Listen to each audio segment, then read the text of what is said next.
Pak cari dulu yang bicara karena mau pamit ya. Silakan, Pak. Jujur aja, saya rasa sudah lumayan jelas perkara ini. Sangat jelas. Dan kalau masih saya dinyatakan bersalah, saya nggak tahu ke depannya seperti apa negara kita ini. Ini bukan sertifikat yang dituduh palsu, bukan. Padahal di berita wartawan bilang Charlie memalsukan sertifikat tanah, surat tanah. Bukan. Lampiran 13 itu blanko yang disediakan oleh BPN. Itu notaris yang isi. Dan permasalahannya apa? Sebenarnya tidak ada masalah. BPN sudah menyatakan itu sudah lengkap, sudah sesuai dengan syarat. Tapi tiba-tiba PT Mandiri Bangun Makmur ini menyatakan, kok lu menyatakan lu yang menguasai fisik, kita yang menguasai fisik gitu. Tapi kan PT MBM nggak ada alas hak, nggak ada sertifikat. Masa yang menyerobot itu yang mau dilindungi oleh negara, ya kan? Jadi pernyataan dalam lampiran 13 itu menurut saya sudah benar. Pertama, memang tidak ada sengketa karena BPN sendiri mengeluarkan surat tidak ada sengketa. Itu yang hasil pengecekan sertifikat. Dan kedua, memang kami yang menguasai fisik. Karena kenapa? Kami yang mempunyai sertifikat. Notarisnya sendiri bilang, fisik yang menguasai fisik itu adalah yang memiliki sertifikat. Jadi semua sudah benar. Tidak ada yang palsu. Jadi para media mohon beritakan yang benar. Mohon beritakan yang benar. Terima kasih. Ada Bu Dr. Tifa, ada Pak Al-Katiri dan yang lainnya. Dr. Tifa semua terima kasih. Saya Dr. Tifa. Ke depan ada yang lain semuanya. Terima kasih. Ada Ustaz Abdul Majid. Paseng tentunya selalu sama saya dari awal. Ya Tuhan bersama. Dan saya itu dari awal sudah kenapa ya? Saya ini di sini bukan karena masalah pemalsuan, tapi karena saya berbicara mengenai apa yang saya alami. Bayangkan waktu saya keluar dari penjara, saya ingin memberitahukan kepada Pak Saidin, Pak jangan bersuara di internet, Bapak di penjara. Tapi ternyata malah kenapa? Karena kok PIK 2 ini malah bilang kita. Kok malah PIK 2 menyatakan apa yang diberitakan oleh Pak Saidin. Nah, kok tidak ada yang penjara, nggak ada yang kriminalisasi, semua dibayar. Jadi sebagian korban. Nggak bisa kita biarkan begitu saja. Makanya saya juga keluar untuk menyatakan kepada seorang jangan benci. Karena saya sendiri juga korban. Awalnya dibunuh waktu saya kan. Iya, itu 300. Ya,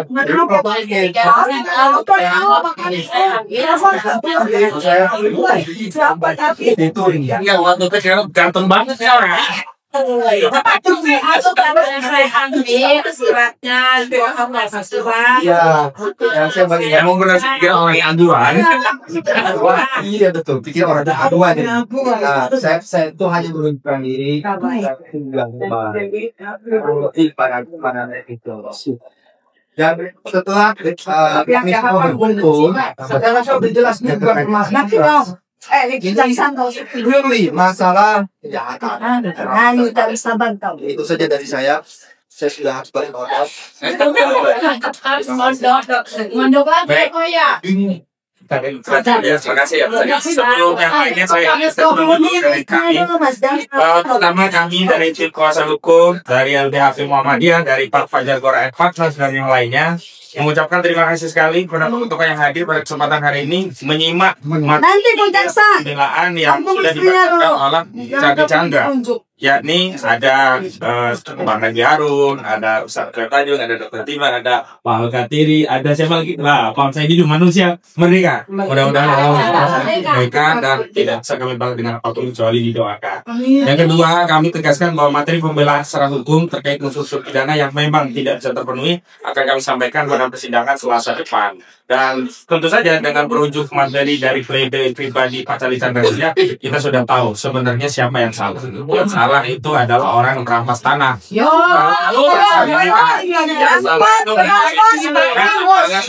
bukan yang punya sertifikat diusir, malah disalah-salahin. Yang salah itu adalah orang yang ingin membangun. Ya, yang salah itu adalah orang atau korporasi yang membangun industri properti di atas tanah milik orang lain yang diakui tanpa alas. Yang salah itu adalah orang yang jual tanah, jual kaplik, padahal itu masih tanah orang lain.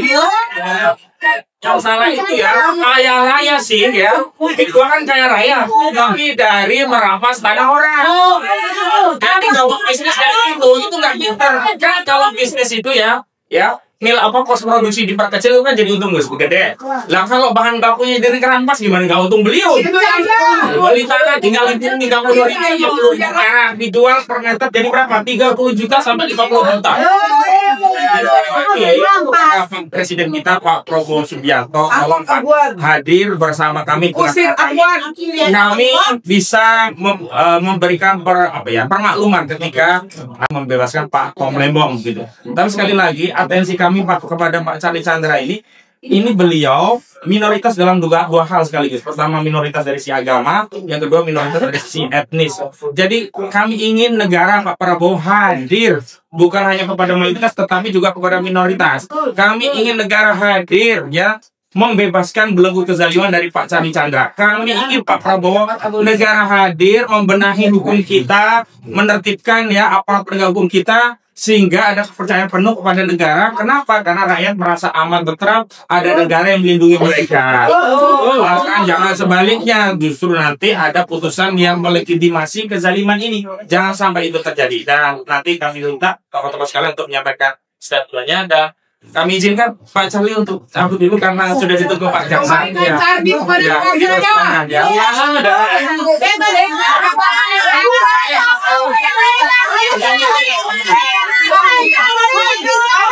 Selanjutnya ya.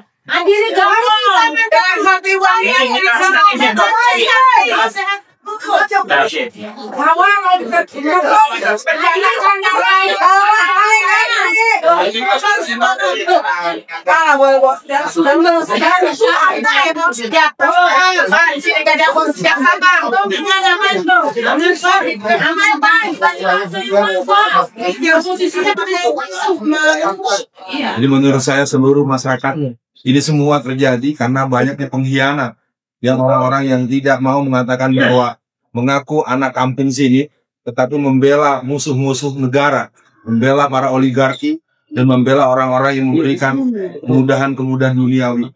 Saya mengikuti utuh tadi pembacaan pledoi dari Pak Charlie Chandra. Kelihatannya jawaban yang paling rasional adalah beliau dibebaskan. Pengalaman saya yang sama, kalau tuntutannya 5 tahun, biasanya pihak kejaksaan punya alasan-alasan yang tidak jelas untuk tetap memberikan vonis. Maka dari itu turunnya dukungan penuh dari Bapak Presiden Prabowo Subianto. Mungkin satu pilihan yang harus ada yang bisa mengakses segera diumumkan bentuk apapun sehingga Pak Charlie Chandra bisa pulang dan bebas. Perjuangan masyarakat Indonesia untuk membuat Indonesia berdaulat tetap dalam keadaan Indonesia merdeka 17 Agustus, merdeka untuk semua, merdeka untuk orang-orang kecil, dan mereka untuk melawan oligarki. Dan selanjutnya Dr. Tifa, Pak Alkatiri juga kemarin. Nah sekarang Dr. Fadi, Bang Rafi jangan lupa nanti jangan dari kamera. Nanti kamu diapain?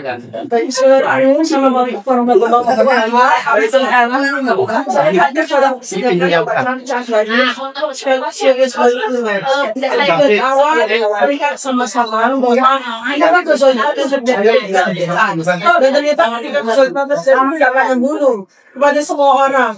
Jadi kembali kita juga memiliki sebuah optimisme dengan pemberian abolisi dan pemberian amnesti terhadap 128 orang yang diajak hari ulang tahun kemerdekaan. Jadi ini Pak Charlie Chandra, mudah-mudahan jelas ya kita semua dengan kecerdasan akal kita sebagai rakyat Indonesia tahu ya bahwa ini adalah sebuah kezaliman. Tidak ada pidana sama sekali. Bahkan Pak Charlie Chandra mendapatkan kezaliman dengan bentuk arahan dari haknya beliau. Dan ini seandainya hukum, ya hukum berdasarkan Pancasila dan dasar Undang-Undang 145 tidak tegak di pengadilan ini untuk Pak Chandra apa artinya? Maka saya hukuman pada Presiden Prabowo Subianto. Pak Presiden Prabowo Subianto, Anda adalah Bapak dari Indonesia, bukan hanya Bapak dari Tong Rentong, bukan hanya Bapak dari Pak Subianto, bukan hanya Bapak dari 1.128 orang yang mendapatkan amnesti di hari ulang tahun ini. Bapak adalah Bapak dari kita semua. Harus membawa keadilan yang seluruh Bapak yang harus mengajarkan hukum kembali yang sudah diinjak 10 tahun. Bapak harus kembali membawa kepada hukum menjadi keamanan bagi kita semuanya. Kita semua 280 juta rakyat Indonesia merasa hukum telah diinjak-injak selama ini. Karena itu Bapak Presiden Prabowo Subianto, kami mohon hukum kembali. Hukum kembali. Indonesia kembali. Kita doakan ada keadilan ini menjadi sebuah pembuka jalan bagi keadilan dan Presiden Prabowo Subianto juga hadir untuk mengabaikan kepada kami bagi kita semuanya. Terima kasih. Assalamualaikum warahmatullahi wabarakatuh. Biasa waktu ini kami kita adalah insya Allah hakik harapan kami juga mengikuti apa harus tegas ke atas ya sebagai presiden yang baru ini, maka tidak ada lagi kriminalisasi karena kami sendiri sebagai lawyer tidak capek menangani masalah-masalah hal-hal seperti itu yang mana tendensius sekali. Hampir semua klien yang kami tangani di persidangan kami di atas angin, bukti-bukti apa dan sebagainya, tapi tetap diputuskan bersalah. Dulu ada pasal namanya pasal apa istilahnya itu karet, ya kan? Sekarang insya Allah udah nggak ada lagi karena ada dua pasal yang sering mengkriminalisasi ulama dan aktivis, yaitu 28 ayat 2, ya kan? Yang mana dulunya ada berdasarkan syarat, tapi dengan Undang-Undang Nomor 1 2024 kemarin itu kata-kata antar golongan sudah tidak ada lagi karena pintu masuk untuk menarik orang adalah antar golongan karena SARA itu adalah cipu agama ras dan golongan. Jadi semuanya yang di luar itu dibilang antar golongan. Sekarang udah ada lagi, tidak diganti sampai suku, agama dan ras dan tidak ada lagi. Makanya ditarik-tarik di jangka kartu dan sebagainya itu kata itu tidak ada lagi karena tidak ada berdasarkan ijazah. Dan saya juga heran dengan adanya kalau saya itu ada satu pasal-pasal, ada 3 pasal digunakan, semuanya tidak ada perbuatan pidananya. Seharusnya dari awal ditolak, faktanya tidak. Pasal 310 contohnya, 30 itu ayat 3 menyatakan jika demi kepentingan umum maka tidak ada tidak pidana. Ya kan? Lagi kami gelar perkara kemarin, menghubungkan sekali karena berhubungan banget dengan ini. Bahkan ketua sidangnya sendiri gelar perkara kemarin menyatakan bahwa salah satu pertimbangan gelar perkara putus ini karena ini sudah merupakan isu nasional. Jadi bukan isu beberapa orang ini, tapi isu nasional. Siapa? Ketua sidangnya sendiri. Kemudian sekarang juga bukan hanya di peristiwa ini, mudah-mudahan Presiden dan DPR tentang masalah ini ya kan, betul-betul diperhatikan karena masalah-masalah ini adalah bukan masalah hukum, tapi ada masalah-masalah yang sifatnya ya tahu ya berhubungan dengan oligarki dan berhubungan dengan kekuasaan masalah ini. Yang mudah-mudahan Prabowo hari demi hari better and better karena semua kebijakan yang buat beliau alhamdulillah positif. Ya kan? Yang masih kurang adalah penegakan hukum. Nah, oleh sebab itu ke depan mudah-mudahan penegakan hukum ini akan diprioritaskan. Kenapa demikian? Ini faktanya pelan-pelan ada abolisi, ada amnesti, kemudian ada 1000 berapa tadi, Bu? 1128 yang akan diberikan amnesti dan rehabilitasi. Ya kan?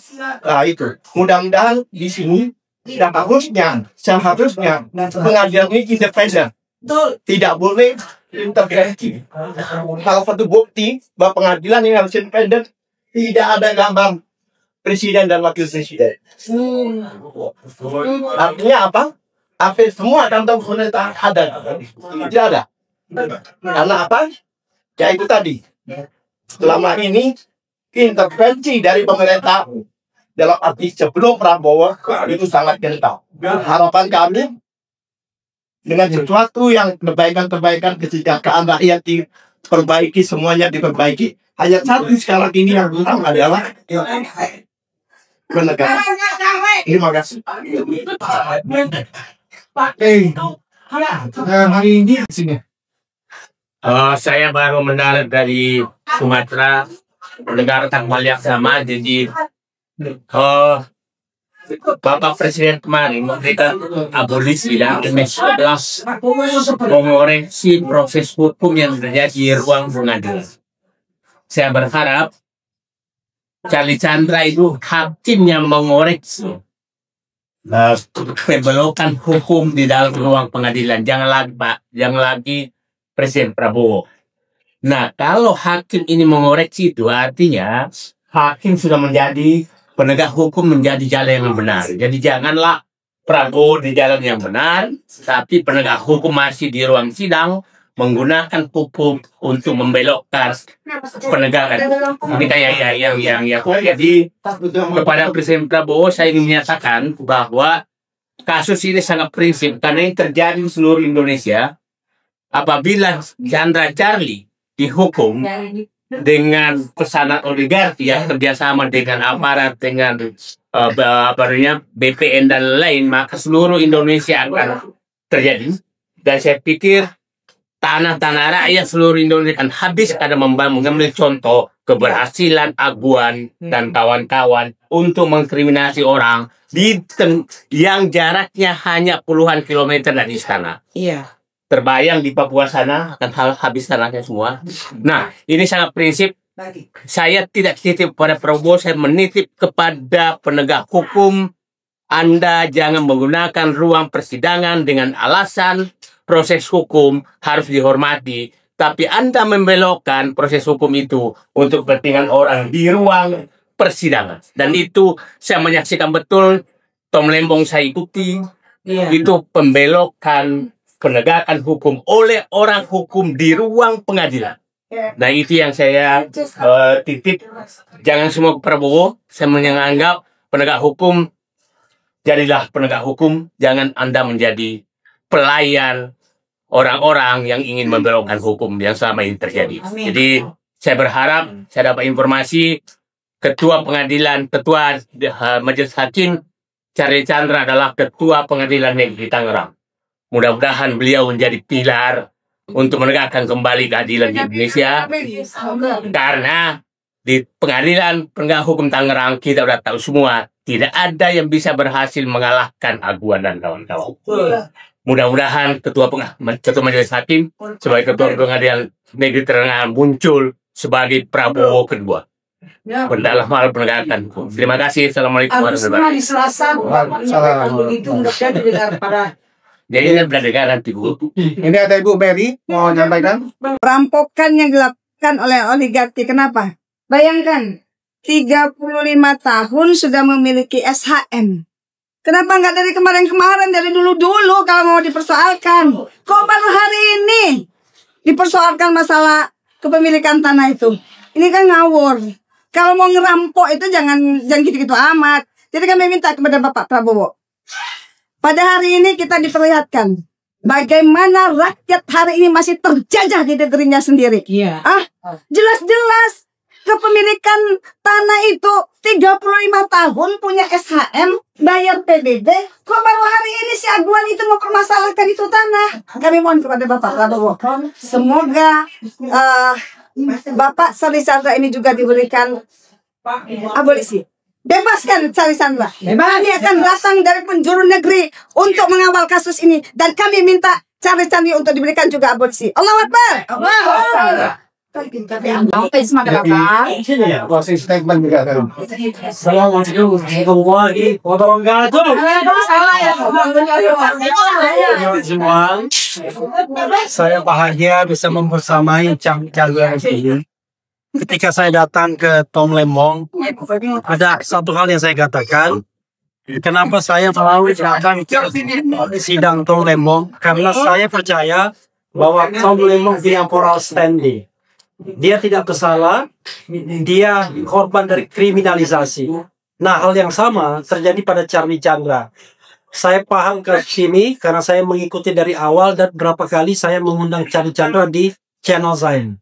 Mudah-mudahan keadilan bisa ditegakkan di sini atau keadilan kita tegakkan di tempat lain. Ya, dan mudah-mudahan tidak perulah Prabowo harus mengeluarkan abolisi. Kita harapkan pengadilan sini yang membebaskan Charlie Chandra. Karena itulah hakikat dari sebuah pengadilan, yaitu agar pencari keadilan mendapatkan keadilan. Mudah-mudahan ya. Mudah-mudahan Charlie Chandra dibebaskan karena dia tidak bersalah. Wassalamualaikum warahmatullahi wabarakatuh. Sidang lanjutan perkara pidana atas nama terdakwa Charlie Chandra. Sidang dibuka dan dinyatakan terbuka untuk umum. Jadi sudah diberi waktu, sudah. Pembelaan terdakwa kan? Ini nota pembelaan terdakwa? Terdakwa. Iya. Silakan diserahkan untuk penuntut umum juga. Oh, nah, gitu.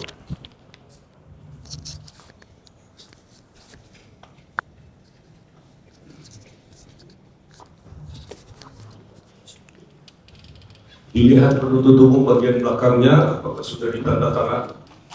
Oh, nggak perlu tanda tangan nih. Akan saya tanda tangan. Oh, kita tanda tangani dulu lah. Itu ada tanda tangannya? Ya nanti dikira surat biasa. Iya.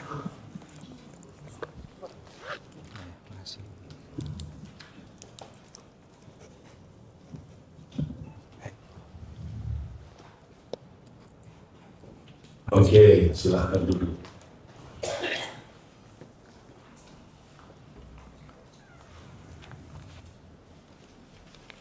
Silahkan untuk, kalau pegang kan agak susah, coba ditarik. Tiangnya ini coba diatur supaya bisa didekatkan dan dipanjangkan.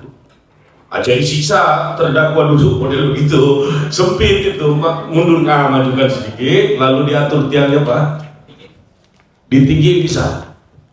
Itu tuh putar, itu tiangnya Coba yang satu lah.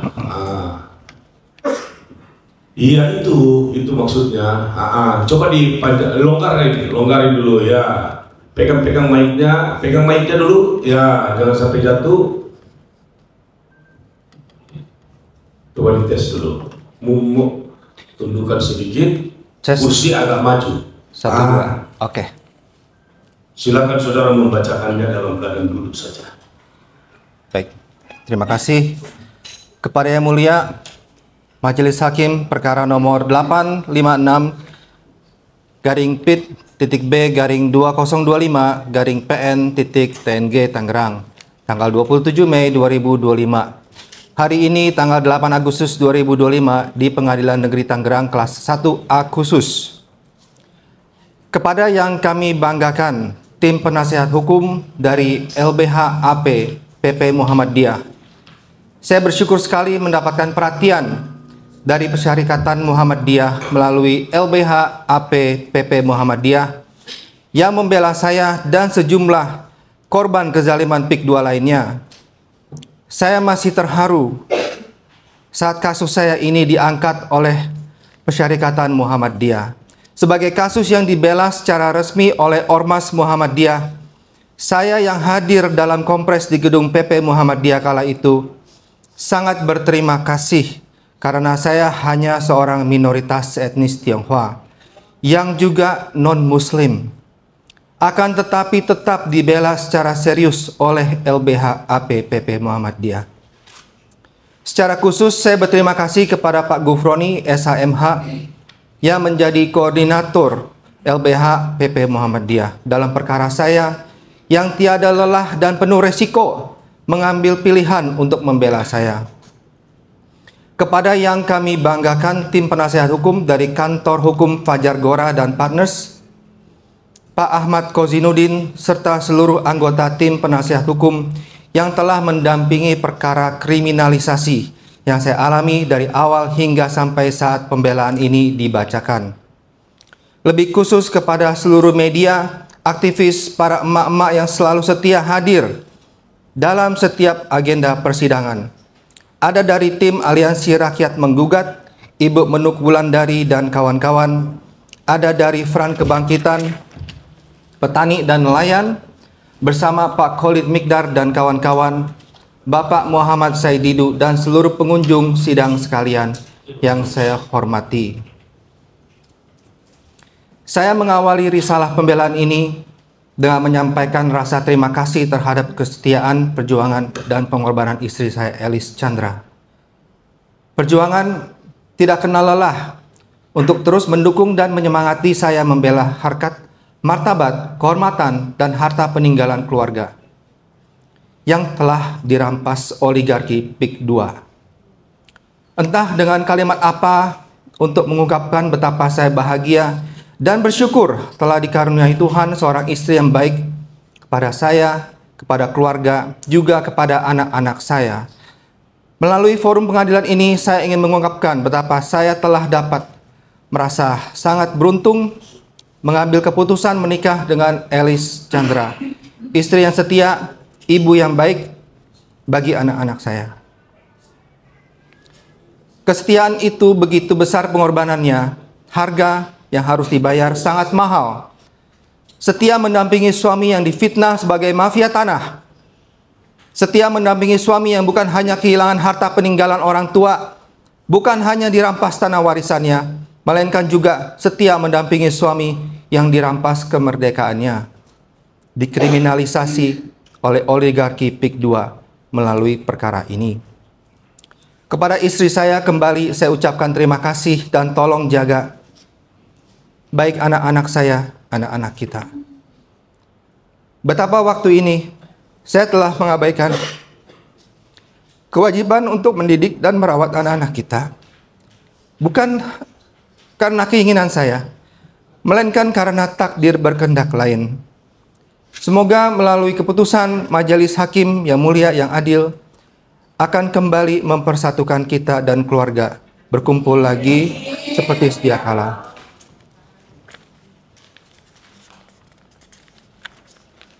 Kepada kakak saya Hendris Chandra, saya menjalani semua ini karena ingin amanah dari orang tua kita tidak terabaikan. Saya berjuang untuk membela kehormatan keluarga kita. Terima kasih telah mendukung penuh perjuangan adikmu ini.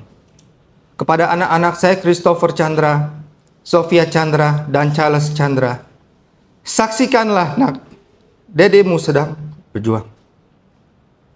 Kelak kalian akan mendapatkan cerita lengkap tentang kisah seorang Charlie Chandra yang berjuang untuk melindungi wibawa dan kehormatan serta harga diri keluarga.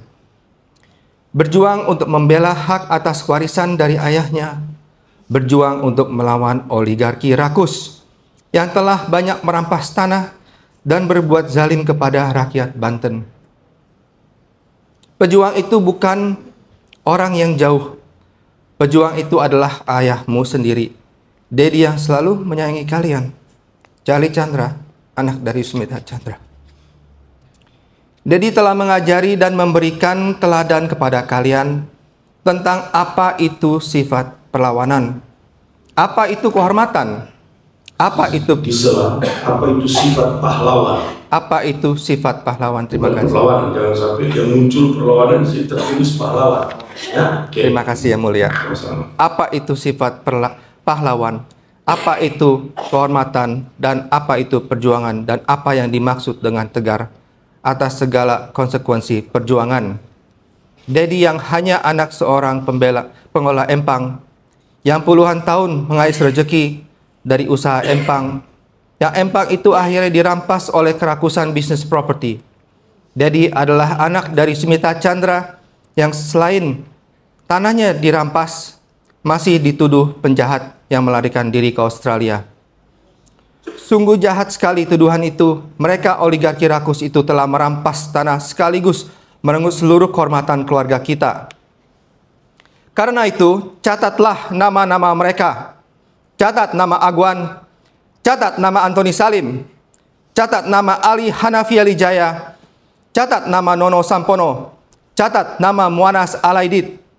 Mereka inilah yang telah melakukan kezaliman kepada keluarga kita, baik sendiri-sendiri maupun bersama-sama, baik secara langsung maupun secara tidak langsung, merampas tanah keluarga kita dan membangun industri properti di atas tanah warisan keluarga kita. Namun, kami diajarkan dalam doa Bapa kami, ampunilah kami akan kesalahan kami, seperti kami juga mengampuni orang yang bersalah kepada kami. Maka kami mencatat nama mereka bukan untuk membalas dendam, tetapi untuk didoakan agar mereka sadar dan bertobat, agar hati mereka disentuh oleh kebenaran dan keadilan, agar mereka tidak terus-menerus menumpuk kekayaan di atas penderitaan orang lain. Kami tidak membalas kejahatan dengan kejahatan. Kami hanya menuntut kebenaran ditegakkan dan menyerahkan segala penghakiman kepada Tuhan, Sang Hakim yang Maha Adil. Wahai rakyat Banten, wahai rakyat Indonesia, jika kalian menganggap perjuangan saya ini hanya untuk keluarga saya, maka kalian telah keliru. Sama kelirunya ketika sebagian dari kalian justru mendukung proyek PIK 2 yang telah menzalimi banyak orang, membuat berita fitnah. Bukan hanya zalim pada keluarga saya, tapi juga zalim kepada saudara-saudara Anda di Banten, yang seagama dan sesama anak bangsa, yang haknya dirampas tanpa dasar yang sah. Lihatlah Haji Fuad Effendi Zarkasi, yang merupakan warga asli Banten, yang juga tak luput dari kezaliman Agwan. Lihatlah kezaliman kasus pagar laut, kezaliman sejumlah kemacetan dan kecelakaan truk-truk mengangkut material tanah untuk melayani proyek PIK 2. Coba perhatikan betapa zalimnya proyek PIK 2 milik Agwan dan Antoni Salim ini. Pertama, mereka melakukan kegiatan penyelundupan hukum kawasan PSN PIK 2 yang hanya seluas 1.755 hektar terletak di Kecamatan Kosambi. Namun, pada faktanya proyek PIK 2, PSN PIK 2 diterapkan di seluruh wilayah pembebasan lahan yang tidak termasuk ke dalam kawasan PSN di 10 kecamatan. 9 kecamatan di Kabupaten Tangerang dan 1 kecamatan di Serang, yakni Kecamatan Teluk Naga, Paku Haji, Sepatan, Mau Krojo, Kresek, Gunung Keler, Kemiri, Mekar Baru, dan Kecamatan Tanara, Kabupaten Serang, menjadi kawasan PIK 2 yang telah mendapat fasilitas PSN. Ini semua yang membuat rakyat Banten tak berani melawan PIK 2 dan akhirnya terpaksa menjual tanah mereka kepada PIK 2 dengan harga yang murah. Kedua, mereka melakukan kegiatan pengantaran material tanah timbun untuk pengurukan lokasi PIK 2, menggunakan sejumlah truk, menimbulkan polusi, kerusakan jalan, kemacetan, hingga menimbulkan kecelakaan dengan korban jiwa. Terakhir terjadi kecelakaan berupa seorang remaja berumur 13 tahun terlindas kendaraan truk yang membawa material tanah timbun untuk pengurukan lokasi PIK 2. Sejumlah kabar kematian akibat kecelakaan proyek PIK 2 telah sering kita dengar. Telah sering kita dengar dan menjadikan rakyat Banten tumbal proyek milik Agwan ini. Ketiga, mereka melakukan kegiatan pengantaran material tanah timbun untuk pengurukan lokasi PIK 2. Menggunakan truk dilakukan secara terus-menerus. 1 kali 24 jam, yang melanggar ketentuan pasal 3 Peraturan Bupati Tangerang nomor 12 tahun 2022 tentang perubahan kedua atas Peraturan Bupati nomor 46 tahun 2018 tentang pembatasan waktu operasional mobil barang pada ruas jalan di wilayah Kabupaten Tangerang. yang mengatur jadwal operasional truk pukul 22 waktu Indonesia Barat sampai pukul 5 waktu Indonesia Barat. Truk-truk pengangkutan tanah hilir mudik 24 jam. Walau akhirnya belakangan terpaksa dievaluasi dan menaati peraturan setelah terjadi kecelakaan yang menimbulkan kemarahan rakyat Banten di Tangerang Utara. Keempat, mereka yang melakukan kegiatan pemagaran kawasan PIK 2 yang telah memutus akses masyarakat ke sejumlah wilayah lainnya yang sebelumnya terhubung secara alami melalui sejumlah jalan desa dan jalan terusan yang ada di desa. Kawasan PIK 2 menjadi kawasan eksklusif yang membuat desa terisolasi dari akses ke wilayah lainnya yang sebelumnya bisa secara bebas dan leluasa terhubung.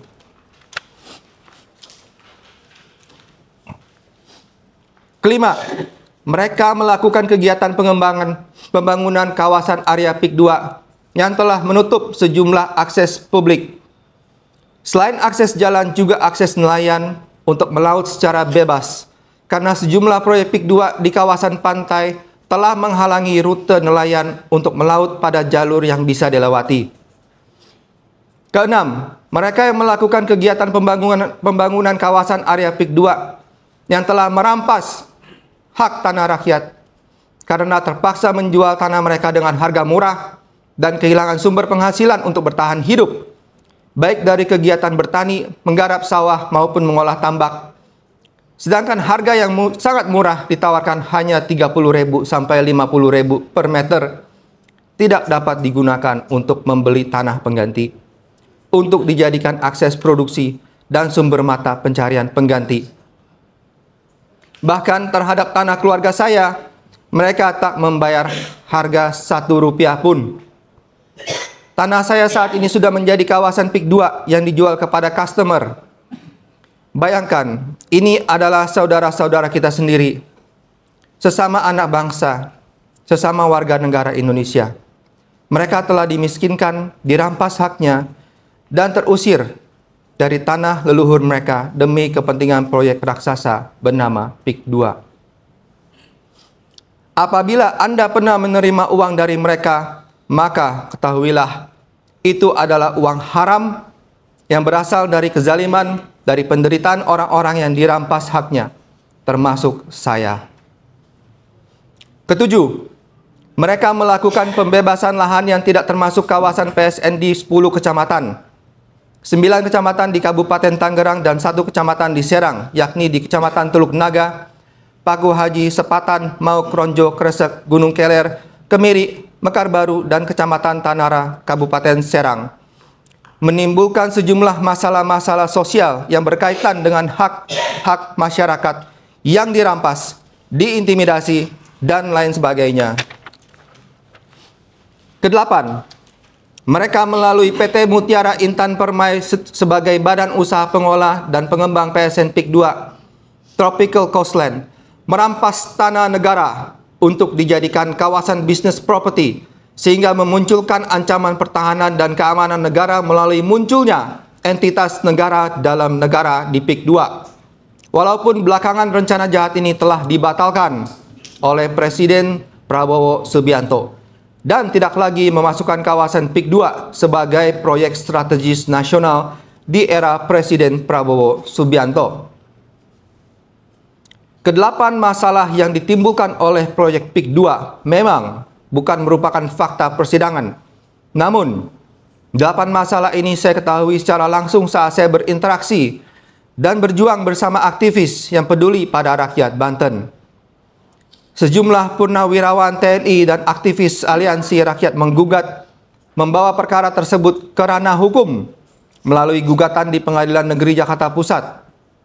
Namun sayangnya, informasi yang saya peroleh, Pengadilan Negeri Jakarta Pusat menghentikan kasus dengan menyatakan tidak berwenang mengadili perkara kezaliman proyek PIK 2 tersebut.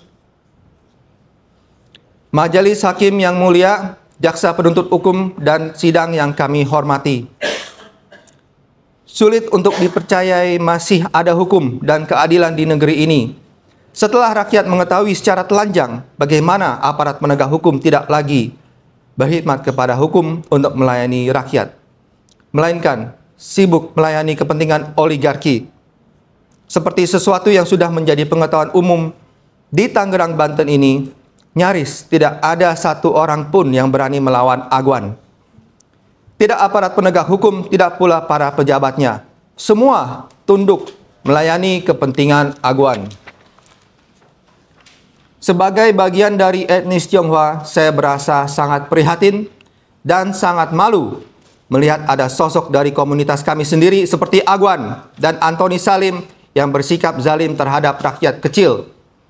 Harapan saya para tokoh besar dan yang disebut sebagai 9 naga seharusnya menjadi pelindung bagi mereka yang lemah, bukan sebaliknya menjadi alat penindas. Kezaliman ini bukan hanya menimpa saya yang juga berasal dari etnis Tionghoa, tetapi juga menimpa banyak pemilik lain yang menjadi korban dalam proyek raksasa PIK 2. Ketika kekuasaan dan kekayaan digunakan untuk menyingkirkan yang lemah, maka rusaklah martabat sosial, hukum, dan solidaritas etnis itu sendiri. Meskipun Agwan mungkin tidak terlibat langsung, namun pada faktanya seluruh kriminalisasi terhadap pemilik tanah di Tangerang Utara, pada akhirnya tanah tersebut dikuasai oleh PIK 2, dimiliki oleh Agwan dan Antoni Salim. Akibat perbuatan zalim Agwan dan Antoni Salim inilah yang mendiskreditkan dan memberikan stigma buruk kepada etnis Tionghoa saya sendiri. Namun sekali lagi saya masih memiliki keyakinan di balik seluruh kekuasaan hukum yang terjadi di negeri ini masih ada sedikit dari sisa-sisa keadilan yang akan memberikan hak kepada pemiliknya dan melepaskan belenggu kezaliman daripada pelaku kezaliman. Saya tidak tahu apa putusan akhir dari perkara yang saya jalani ini. Akan tetapi, saya memiliki keyakinan Majelis Hakim yang Mulia adalah wakil Tuhan, termasuk sebagian kecil dari penegak hukum yang akan menunaikan amanah, memberikan hak kepada pemiliknya, dan memberikan keadilan pada diri saya dan keluarga saya. Izin, saya mau menyampaikan untuk tertibnya sidang di tempat yang mulia ini, saya mengharapkan jasa penuntut umum tidak mematikan seperti kita semua. Oh, tersembunyi saja. Oke. Terima kasih. Ya, lanjutkan. Lanjutkan. Saya tidak tahu apa putusan dari akhir perkara ini yang saya jalani. Akan tetapi saya memiliki keyakinan Majelis Hakim yang Mulia adalah wakil Tuhan, termasuk dari sebagian kecil dari penegak hukum yang akan menunaikan amanah, memberikan hak kepada pemiliknya, dan memberikan keadilan pada diri saya dan keluarga saya yang terdampak akibat kezaliman yang dilakukan oleh proyek PIK 2.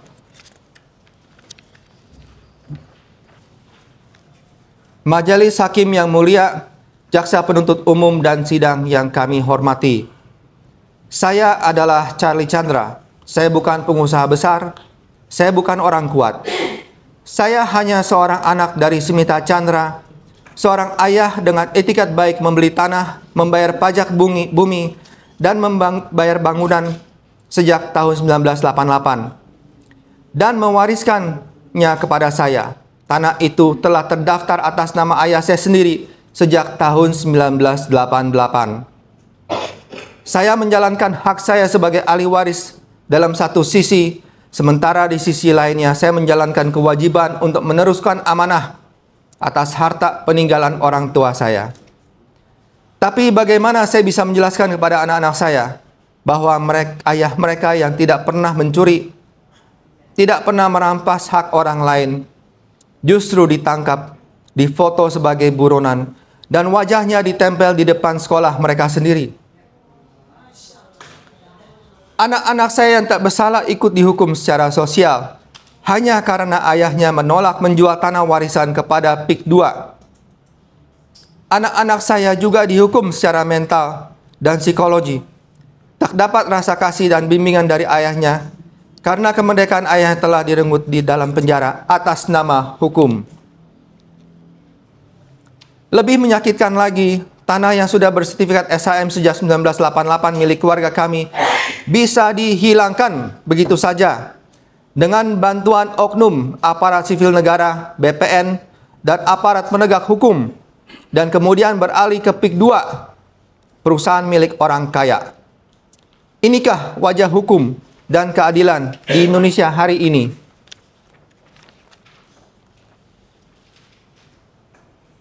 Fakta penguasaan dan penyerobotan tanah. Majelis Hakim yang mulia, jaksa penuntut umum dan sidang yang kami hormati.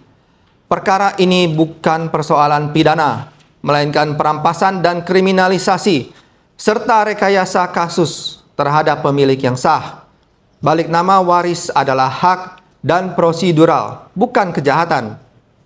Dalam persidangan telah terbukti bahwa keluarga kami telah menguasai fisik tanah sejak tahun 1988. Kami memiliki foto-foto, ada keterangan saksi yang menggarap tanah itu, ada perjanjian sewa-menyewa, ada izin sewa dari BCA, dan bukti pembayaran PBB yang rutin sejak 1988. Sementara itu, saksi Kelana yang mengaku sebagai ahli waris dari Tepitnyo dibayar 5 juta rupiah untuk tanda tangan surat kuasa ke PT Mandiri Bangun Makmur. Hanya menyatakan pernah mendengar bahwa keluarganya menguasai tanah itu berdasarkan cerita pamannya. Tidak bisa memberikan bukti-bukti apapun. Tapi justru kesaksian yang seperti ini yang dipakai polisi dan jaksa penuntut umum. Pada tahun 2013, penyewa sah kami, Uncai dan Hengki, diusir oleh sekelompok orang tak dikenal yang kemudian menduduki tanah tambak milik keluarga kami secara paksa. PT Mandiri Bangun Makmur kemudian mengaku telah menguasai tanah tersebut sejak tahun 2015, namun tidak pernah menunjukkan alas hak apapun.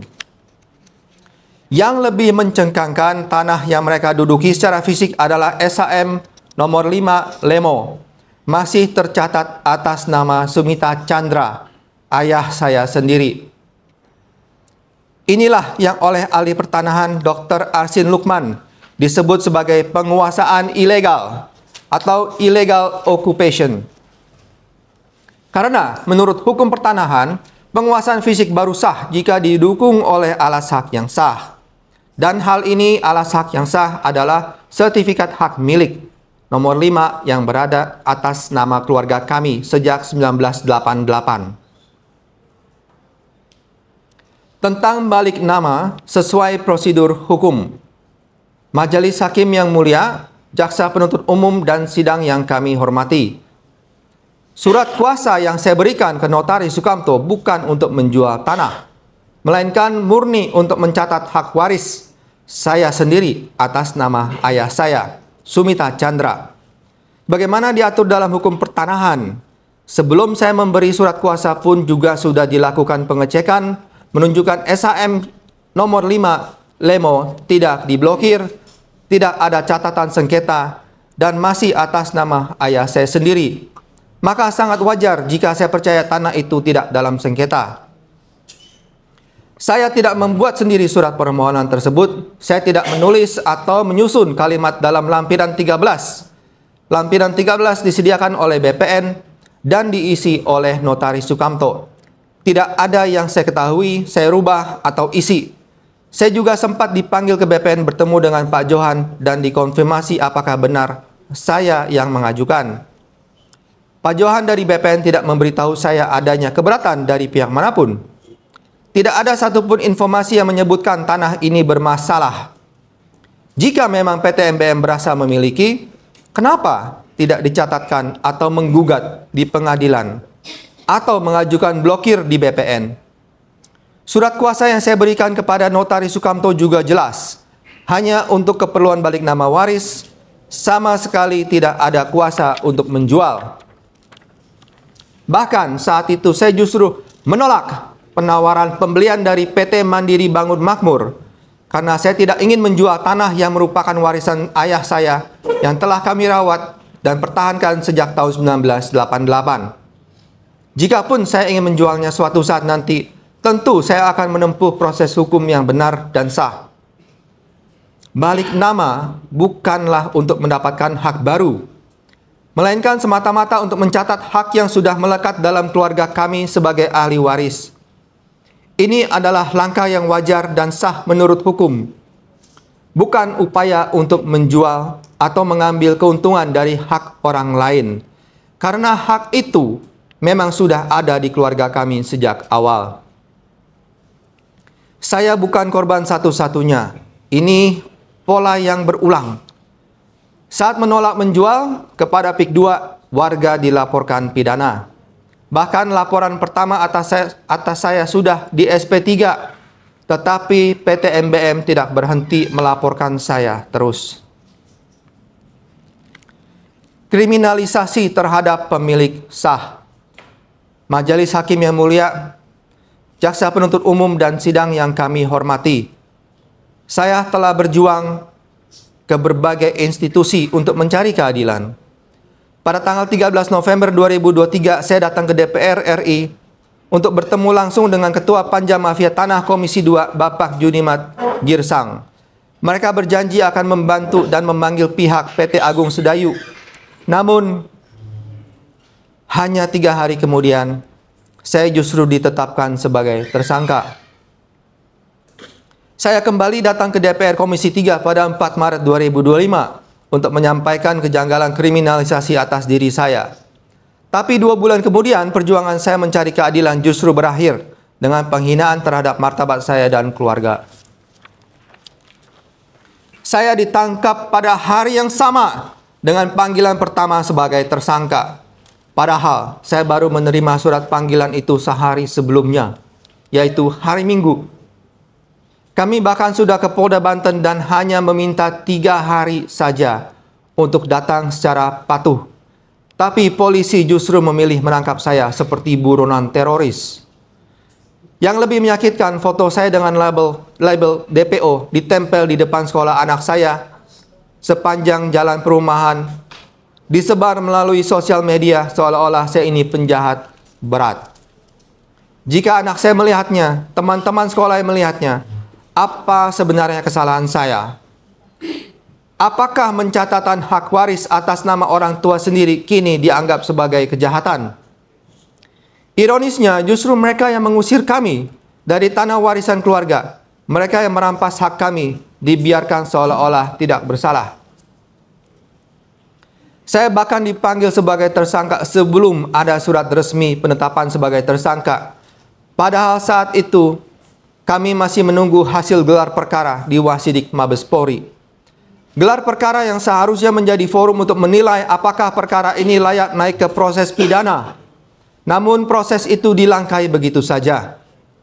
Saya diperlakukan seolah-olah sudah pasti bersalah, bahkan sebelum hasil gelar perkara keluar.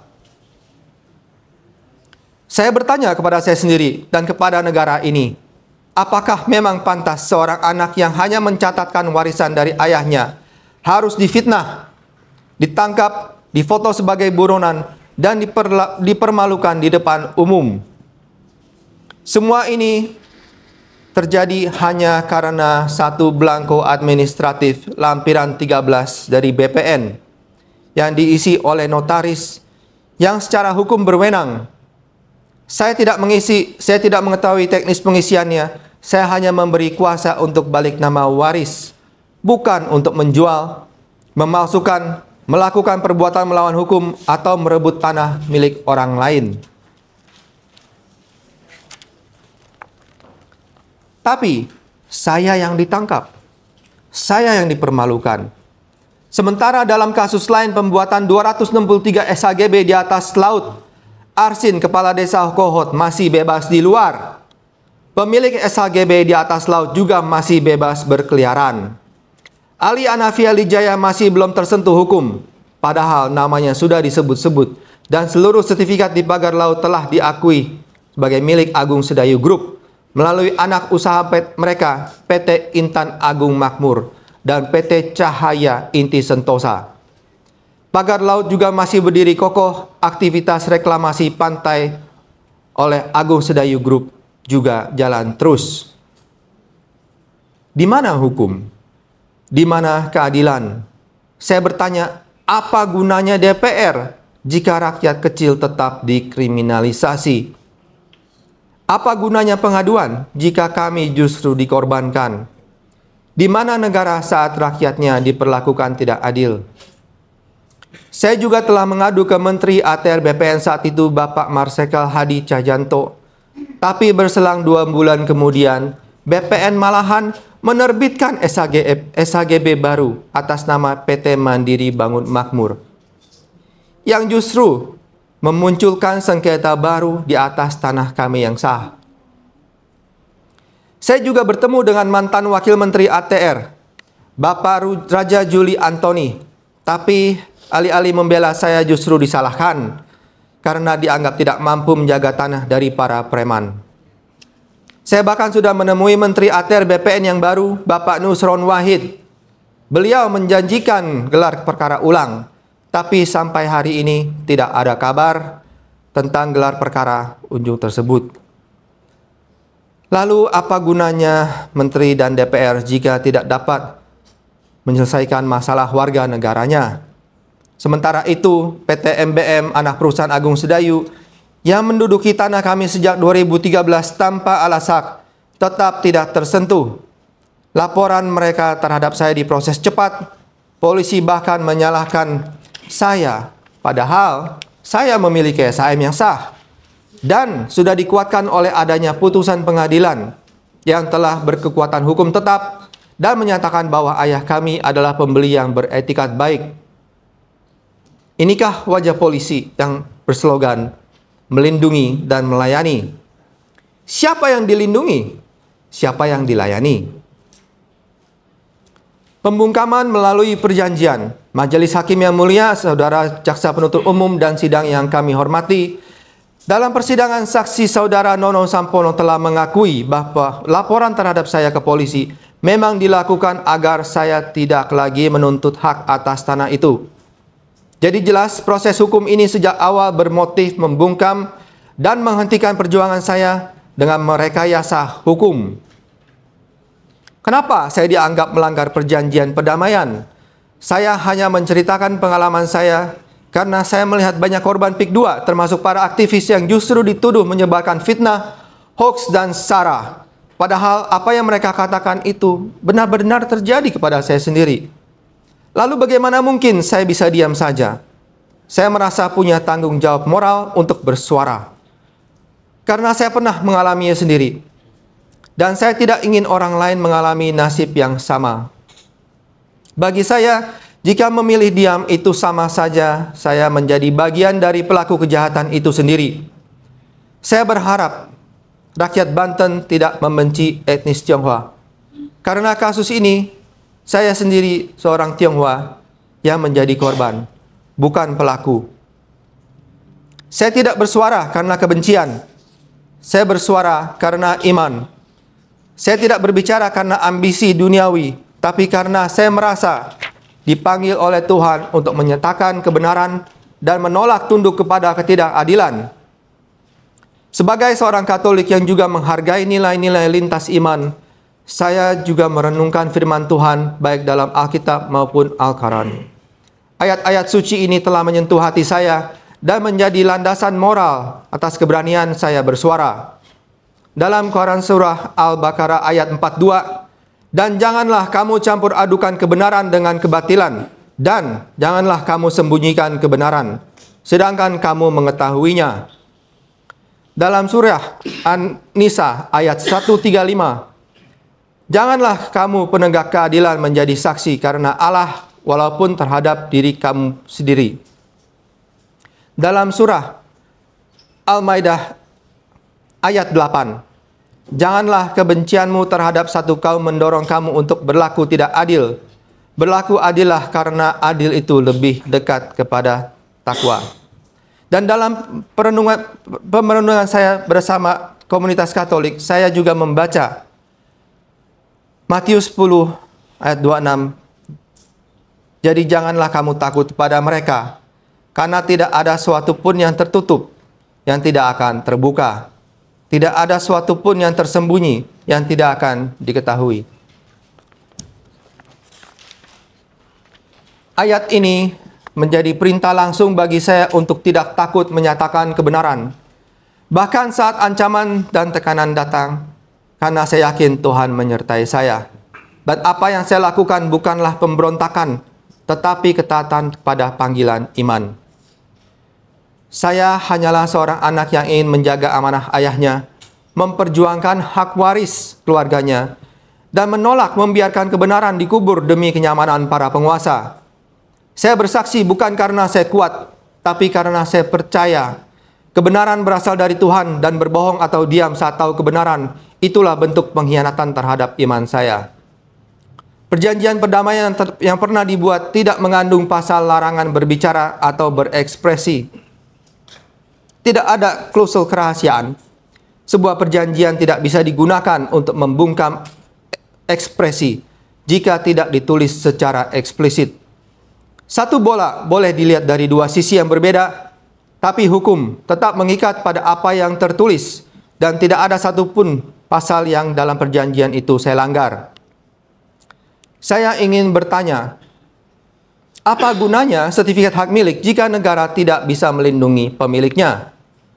Apa gunanya membayar PBB selama 35 tahun jika BPN bisa menerbitkan SHGB baru dan membuat kami sebagai pihak yang bersengketa? Ironisnya, pihak yang mengusir kami dan menduduki tanah kami secara ilegal justru menuduh saya membuat surat palsu. Mereka mencari kesalahan saya, seperti kenapa tidak memberitahu BPN tentang putusan pidana? BPN tidak tahu mengenai putusan ini. Saya menjawab, BPN sudah tahu. Karena dalam putusan 82-PDT-G-1997 secara jelas telah disebutkan adanya putusan pidana yang berkaitan dengan objek tanah tersebut. BPN sendiri telah menjadi pihak tergugat. Bahkan BPN mengajukan eksepsi, yang berarti mereka tahu dan memahami seluruh riwayat hukum dan putusan yang ada. Maka tidak masuk akal jika saya dituduh menyembunyikan sesuatu dari pihak yang sudah tahu. Sungguh rekayasa hukum yang diaminkan oleh aparat penegak hukum. Tapi, mengapa tidak ada yang bertanya? Kenapa tidak pernah menyebut putusan yang menyatakan kami sebagai pembeli yang beretikat baik dan secara tegas menyampingkan putusan pidana? Kenapa tidak ditanya kepada Nono Sampono, apa dasar hukum PT MBM menduduki dan bahkan menjual tanah yang masih tercatat atas nama Sumita Chandra? Kenapa PT MBM memakai surat kuasa dari ahli waris yang sudah tidak berhak? Kenapa PT MBM tidak mengajukan blokir ke BPN jika memang mengklaim sedang bersengketa? Itu adalah kelalaian legal dari PT Mandiri Bangun Makmur. Dan kenapa Meti Rahmawati yang sudah dipanggil secara patut tidak hadir untuk membuktikan kerugian dan semua pertanyaan yang tidak bisa dijawab oleh Nono Sampono? Padahal saksi BPN Johan menyatakan bahwa permohonan balik nama kami sudah lengkap dan memenuhi syarat, tapi permohonan itu tidak diproses karena perintah atasan, bukan alasan hukum. Lebih parah lagi, dokumen rahasia kami di BPN ini bocor dan jatuh ke tangan pelapor. Ini bukan sekedar pelanggaran administrasi, tapi bukti nyata ketidaknetralan dan keberpihakan aparat sipil negara BPN dan aparat penegak hukum yang seharusnya menegakkan hukum. Putusan perdata ingkrah yang diabaikan. Majelis Hakim yang mulia, jaksa penuntut umum dan sidang yang kami hormati. Hingga saat ini, AJB kami masih sah, SHM kami juga masih sah. Tidak pernah dibatalkan oleh pengadilan manapun. Justru BPN lah yang menciptakan masalah dengan menerbitkan SHGB di atas tanah yang sudah bersertifikat atas nama ayah saya. Bukannya menyelesaikan BPN justru malah menambah sengketa. Putusan perdata kami menang dianggap seolah-olah tidak ada. Padahal tidak ada satupun putusan pengadilan yang membatalkan AJB atau SHM kami. Tidak ada satupun pihak yang menggugat keabsahan kepemilikan kami lagi, sehingga SHM kami dibatalkan sepihak oleh BPN pada tahun 2023 hanya dengan alasan cacat administrasi. Semua fakta diabaikan bahwa kami membayar pajak selama 35 tahun. Kami memiliki SHM sejak 1988 dan penyewa kami diusir secara ilegal. Yang selalu disebut hanya putusan pidana yang menghukum pelaku kejahatan. Tidak ada yang membatalkan keabsahan SHM dan AJB yang menjadi dasarnya. Padahal sudah ada putusan perdata yang lebih tinggi dan mengesampingkan pertimbangan dalam putusan pidana terkait keabsahan AJB dan SHM yang kami miliki. Pembatalan SHM dan oleh BPN tidak sah dan melanggar hukum. Majelis Hakim yang mulia, Jaksa Penuntut Umum dan sidang yang kami hormati. Berdasarkan fakta persidangan, menurut saksi ahli pertanahan Dr. FX Arsin Lukman dengan tegas menyatakan bahwa SK pembatalan pencatatan peralihan hak atas nama Sumita Chandra oleh BPN patut dianggap tidak pernah ada karena dikeluarkan secara bersewenang-wenang dan tanpa dasar hukum yang sah. Pembatalan karena cacat administrasi oleh BPN hanya bisa dilakukan jika SHM di bawah 5 tahun. SHM kami sudah berumur 35 tahun. Inilah saat ketika negara absen, negara tidak hadir untuk melindungi warga yang memiliki bukti yang sah. Yang dilindungi justru mereka yang punya kekuasaan, yang punya modal dan akses ke aparat sipil negara BPN dan aparat penegak hukum. Namun saya masih berharap sidang ini berbeda. Saya tahu siapa yang berbelat sebelah. Saya masih percaya bahwa majelis hakim yang mulia dapat melihat bahwa tidak ada satupun bukti bahwa saya melanggar hukum. Tidak ada satupun unsur pasal yang dapat dikenakan kepada saya. PT MBM tidak memiliki alas hak dan tidak mengalami kerugian. Majelis Hakim yang mulia, Jaksa Penuntut Umum dan sidang yang kami hormati. Saat Notaris Sukamto mengajukan balik nama, SHM nomor 5 Lemo masih sah terdaftar atas nama ayah saya sendiri, Sumita Chandra, dan AJB-nya. Lalu bagaimana mungkin seorang anak yang hanya mencatat warisan dari orang tuanya sendiri justru ingin dipenjara? Apakah mencatat balik nama atas nama ayah sendiri kini dianggap sebagai kejahatan?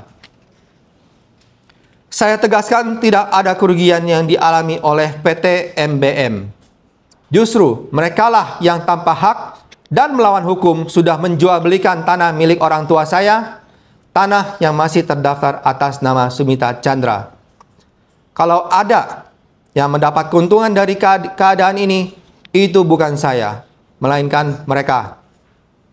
Dan sekarang mereka ingin memenjarakan saya, padahal mereka sendiri yang dengan tanpa hak dan melawan hukum menduduki dan memasarkan tanah yang bukan milik mereka.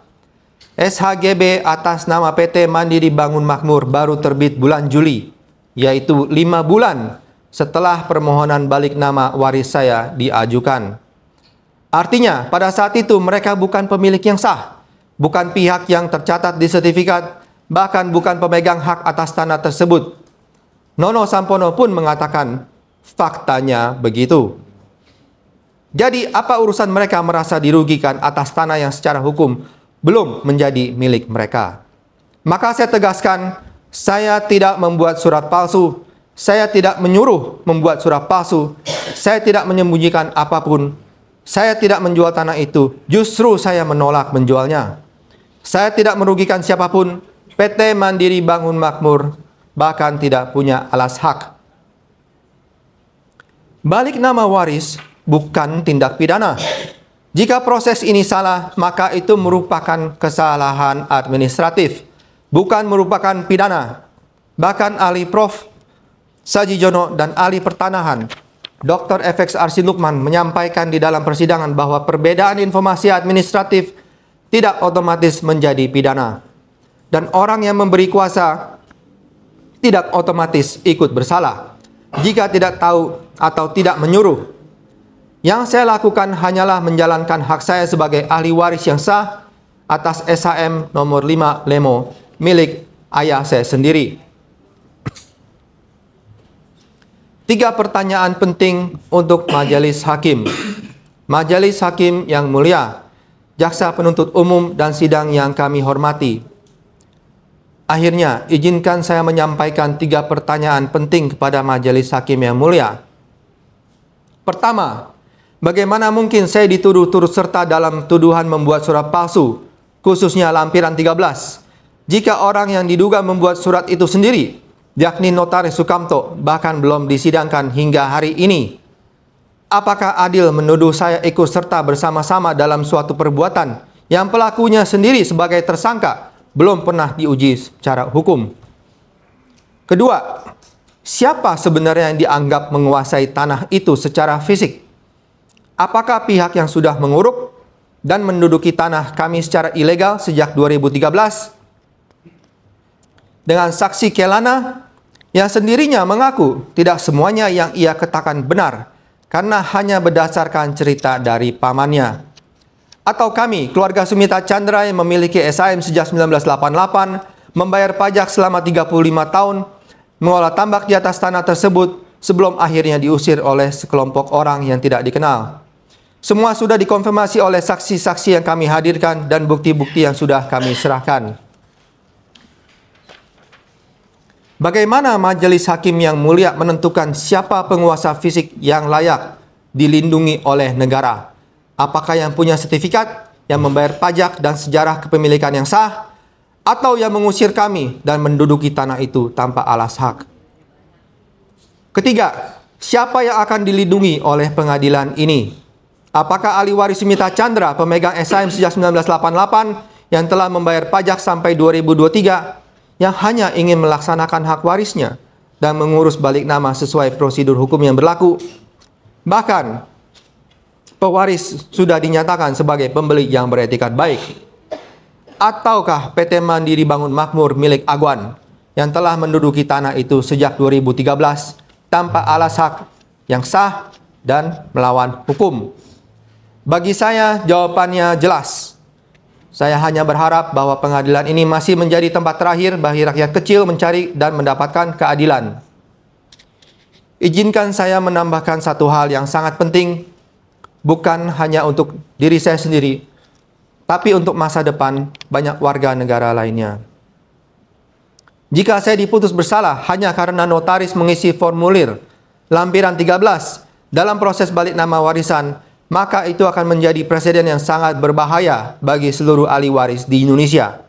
Artinya, setiap anak yang ingin mewarisi tanah anak orang tuanya akan beresiko dilaporkan ke polisi oleh penyewa, penggarap, atau pihak-pihak lain yang tiba-tiba muncul yang mengaku sebagai menguasai tanah. Lalu, setelah disengketakan, akan dipaksa tanda tangan perjanjian damai agar tidak menuntut kembali haknya. Dengan cara itu, negara secara tidak langsung memberi legitimasi kepada praktik-praktik mafia tanah yang memakai laporan pidana sebagai alat menekan. Inilah yang sedang saya hadapi. Dan jika saya dijatuhi hukuman atas perbuatan yang notaris lakukan secara sah dan administratif hanya karena prosedur normal balik nama, maka ke depan tidak ada lagi yang aman mewarisi tanah secara tenang. Mereka tidak hanya mengambil tanah kami, tapi juga membuka jalan agar rakyat kecil tidak bisa melawan. Saya tidak ingin menjadi korban pertama dari sistem seperti itu, dan saya yakin majelis hakim yang mulia tidak akan membiarkan pengadilan ini menjadi pintu masuk lagi bagi praktik pemerasan legal yang menyamar sebagai proses hukum. Karena jika itu terjadi, tanah warisan bukan lagi milik keluarga, melainkan akan menjadi rebutan bagi mereka yang paling kuat, paling cepat melapor, dan paling lihai menyusun senario hukum. Jika pola ini dibiarkan, maka siapapun bisa menjadi korban, termasuk ahli waris rakyat biasa, maupun ahli waris dari majelis hakim yang mulia, dan jaksa penuntut umum sendiri. Lebih dari itu, putusan ini akan menjadi jurisprudensi yang sangat buruk.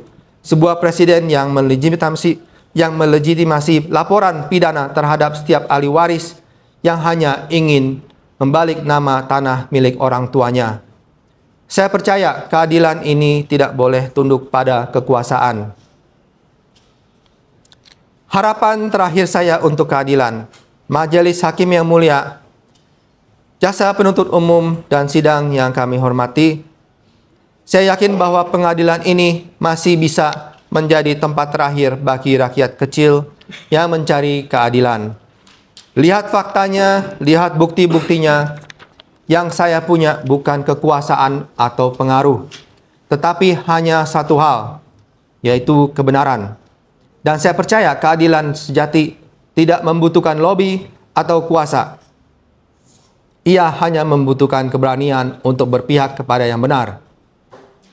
Sebagai penutup, saya ingin menegaskan bahwa satu-satunya dasar yang terus diungkit terhadap saya yakni putusan pidana nomor 596/PIT/S/1993/PN/Tangerang tanggal 16 Desember 1993 setelah secara tegas dikesampingkan oleh putusan PT Bandung nomor 726/PDT/1998/PT yang menyatakan Sumita Chandra sebagai pembeli yang beretikat baik dan berhak mendapat perlindungan hukum. Putusan ini diperkuat oleh putusan kasasi nomor 3306/K/PDT/2000 dan putusan PK nomor 250/PK/PDT/2004 yang telah berkekuatan hukum. Dan sampai hari ini tidak ada satupun putusan dari pengadilan negeri maupun putusan pengadilan tata usaha Petun yang membatalkan AJB dan SAM atas nama Sumita Chandra. Tidak ada.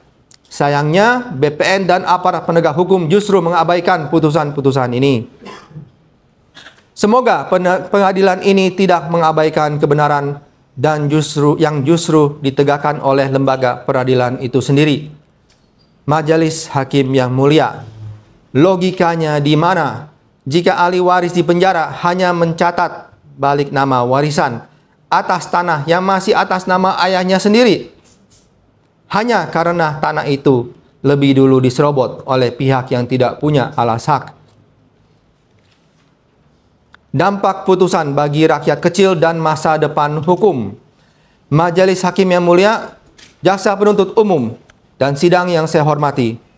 Jika logika seperti ini diterima, maka artinya negara bukan lagi melindungi pemilik yang sah, tetapi justru membuka jalan bagi mereka yang paling cepat melapor, paling cepat menekan, dan paling lihai menyusun senario hukum untuk merampas tanah milik orang lain. Hukuman sekecil apapun terhadap saya akan menjadi presiden yang melegitimasi pemidanaan terhadap setiap ahli waris di negeri ini. Dan saya tidak ingin menjadi korban untuk sekian kalinya dan dari praktik semacam itu. Saya percaya majelis hakim yang mulia adalah wakil Tuhan, tidak akan membiarkan pengadilan ini menjadi pintu masuk untuk perampasan, bagi legitimasi perampasan. Jika saya kalah, mereka yang lain akan habis. Jika saya dimenangkan, maka harapan untuk rakyat kecil masih ada. Saya bukan hanya terdakwa, saya adalah barometer. Sebelum menutup risalah pembelaan ini, izinkan saya untuk menyampaikan pesan-pesan. Jika pengadilan tak lagi dapat memberikan keadilan, lantas kemanalah rakyat yang terzalimi dapat mencari keadilan di negeri ini? Jika hukum adalah apa yang dikehendaki oligarki, lantas masih layakkah negara ini disebut sebagai negara hukum? Jika saya tidak dibebaskan dalam kasus ini, masih adakah harapan bagi segenap rakyat untuk percaya masih ada hukum dan keadilan di negeri ini? Putusan bersalah, bahkan dengan hukuman 1 hari pun, tidak akan pernah saya terima, karena saya tahu saya tidak bersalah. Terima kasih, Majelis Hakim mulia. Baik, setelah pembacaan nota pembelaan dari terdakwa, majelis masih memberikan kesempatan kepada penasihat hukum untuk mengajukan nota pembelaan, dan majelis mengingatkan bahwa sesuai dengan perundang sidang yang lalu, ini adalah kesempatan kedua yang akan datang di Selasa itu, dan itu kesempatan terakhir agar dimaklumi. Dan dengan perlu diingatkan pula bahwa bila tertulis tidak sempat, maka lisan dibacakan, lisan pengucapannya dalam persidangan. Tapi saya punya keyakinan bahwa nota pembelaan dari penasihat hukum itu akan dalam bentuk tertulis. Okay? Baik. Dan pada besoknya itu adalah replik penuntut umum, ya, agar supaya dengan dibacakannya hari ini sudah ada kesempatan juga, sudah ada kesempatan juga bagi penuntut umum untuk menyiapkan nota repliknya jika ada, ya. Dan kalau memang disetujui replik dan duplik oleh karena pengulangan, tapi ini berpulang pada penuntut umum dan penasihat hukum, bila diserahkan saja boleh, bila mau dibacakan juga boleh replik dan duplik, ya. Oke. Sebelum sidang ditutup, kita akan umumkan penundaannya adalah Selasa tanggal 12 Agustus tahun 2025, ya. Dan ya persidangannya jam 11, ya, lebih cepat lebih bagus. Oke, ya. Ada yang mau disampaikan penasihat hukum? Cukup, yang mulia. Cukup. Terdakwa ada yang mau disampaikan? Cukup, yang mulia. Ada yang mau disampaikan penuntut umum? Cukup. Baik, kita akan bertemu dan kami juga mengucapkan terima kasih atas kelancaran persidangan ini. Sidang selesai, sidang ditutup.